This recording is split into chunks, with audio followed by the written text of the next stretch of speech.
বিহাল রাস্তা সংস্কারের দাবিতে বৃহস্পতিবার সকাল 8টা থেকে চুড়াইবাড়ি থানাধীন নদিয়াপুর সুনিছড়া গ্রাম পঞ্চায়েতের অধীন আসাম আগরতলা জাতীয় সড়কে পথ অবরোধে সামিল এলাকার লোকজন সহ যান চালকরা।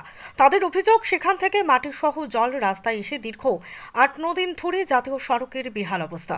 রাস্তায় বড় বড় গর্তে জল জমে পুকুর হয়ে গেছে। মাটি সহ জল রাস্তা দিয়ে বয়ে যাওয়ার কারণে পাশের কৃষি জমি সহ পুকুরে মাটি ভরাট হয়েছে।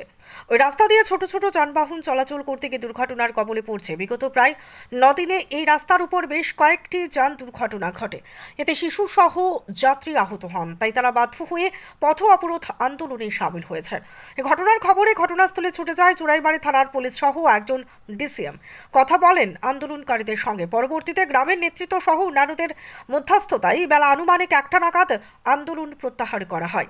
জানা গেছে, এই বিষয়ে আগামী রবিবার এলাকায় সকলকে নিয়ে একটি বৈঠক করা হবে ক্রাশার মালিকদের সাথে। বর্তমানে প্রাথমিক পর্যায়ে রাস্তা মেরামত করে দেওয়া হবে যানবাহন চলাচলের জন্য। তবে এই পথ অবরোধের ফলে রাস্তার দুপাশে অসংখ্য ছোট বড় যানবাহন আটকে পড়ে এবং জনদুর্ভোগ সৃষ্টি হয়। কদমতলা থেকে ভানুচন্দ্রের রিপোর্ট। নদিয়াপুর সরিষা গ্রাম পঞ্চায়েত এরিয়া, আমি পার্শ্ববর্তী এখানের পাশে আমার বাড়ি। এখানে প্রত্যেক দিন বৃষ্টি হইলেই পরে জল পেক সব লামিয়া রাস্তাটা আসাম আগরতলা জাতীয় সড়ক, এটা কোনো বুঝার কোনো ক্ষমতা নেই। এটা গ্রামের রাস্তা আনি না জাতীয় সড়কের রাস্তা, বুঝার কোনো ক্ষমতাও নাই। আটিয়া যাওয়ার মতো কোনো অবস্থা নাই। টুকটুক এখানে জলের নিচে অত বড় গাঁথা হয়েছে, টুকটুক বাইক অটো গাড়ি সবকিছু এখানে অ্যাক্সিডেন্ট পড়ি যায় গিয়া। আজকে আমরা দেখা দিয়া টুকটুক দিয়ে অটোটা উঠাইয়া আমরা আজকে রাস্তা অবরোধ করে বসি।